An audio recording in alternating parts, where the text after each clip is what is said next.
Hi, I am Rebecca Ryan King, and last week I got stuck in therapy with S clusters.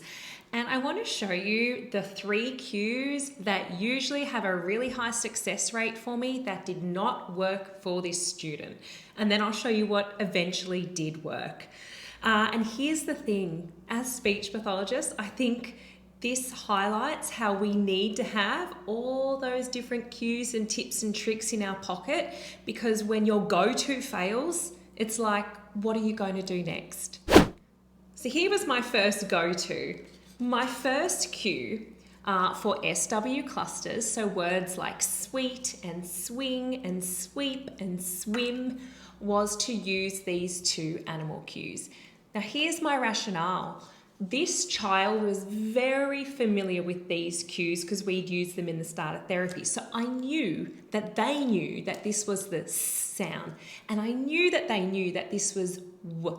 So in my head, my rationale was put those 2 together and the child could say swim. But here's the thing. One of those sounds just kept on being deleted, and often it was the W sound. So they could look at this, and even if I pointed to those round whale lips, if we said a word like swim, if I slowed it down, nothing worked. That was still deleted. So instead of pushing on with this and having the child get frustrated that I keep showing them this and it wasn't clicking for them, I decided to focus on the lips because that W word was what was missing. So this is what I did next. This is number 2. I used mouth cues.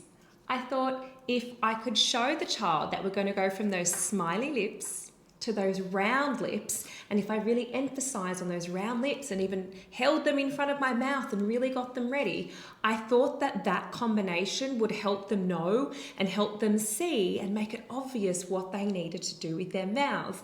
Now, it kind of helped a little bit.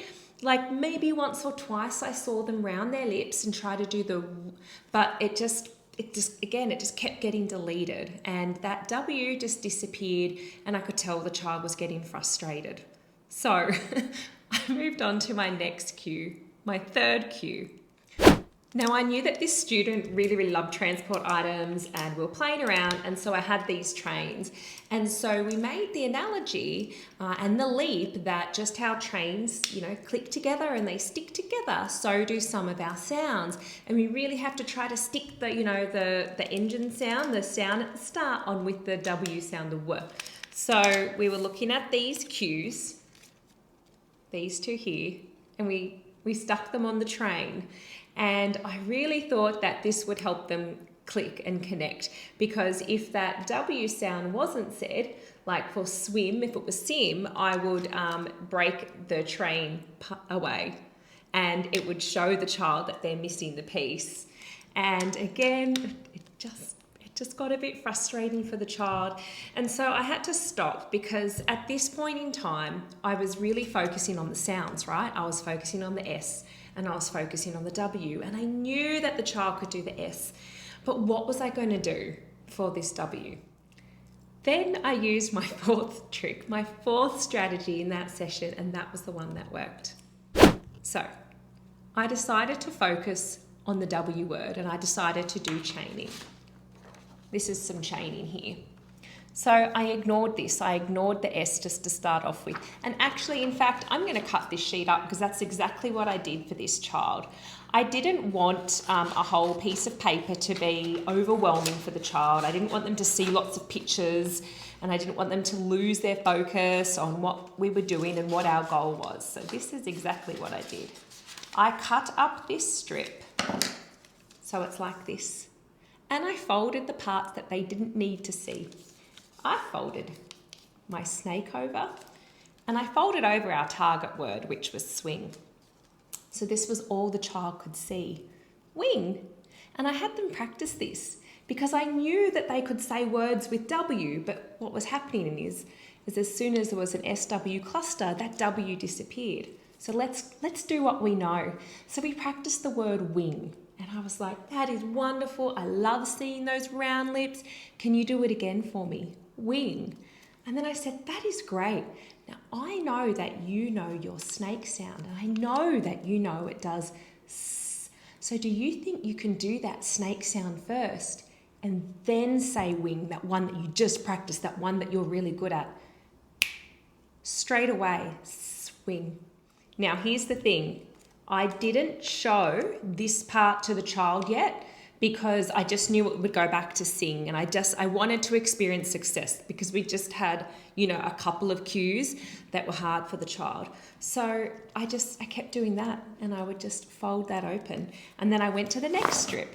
So I went to a word like swipe, and again, I covered up the S and I covered up this, and I focused on that W, and we did the forward chaining, swipe, and then we made sure it was smoother, and we made sure that there was no gap, swipe, and it was nice and smooth. And then what we did is it kind of proved to the child that they could actually do these words, but we have to break it down for them and make it easier for them to say. So hopefully one of those 4 cues that I've just gone through, whether it be, doing some little metaphors like this, using some mouth cues, using the idea of a train and that sounds have to stick together, or doing some chaining and breaking down a real complex word into smaller parts that the child can say. Hopefully one of those 4 things will be something that will click for your student, and you can problem solve and move through therapy with less frustration. I will let you know that backward chaining is also something that you can do too. So you could do like wipe, wipe, wipe, swipe, and put that S on. This is what it could look like. So you could say wipe, wipe, wipe, and then hold up the snake, or you could, hold up whatever cue you're used to cueing your child for the S sound. It could even just be the mouth. And then because they've already got on a roll with that wipe part, that small chunk of the word, remember it's that W that was being deleted, it was being left off. By getting on a roll on saying that and then having your cue there, it can just help the child say it. So try forward chaining, try backward chaining, try all those visuals. Don't get stuck on one thing for a whole session and have an unsuccessful session. If you've worked on it for 5 minutes and it's not getting the desired effect, stop and move on and try something different. I hope that helped. Let me know if you have any questions in the comments.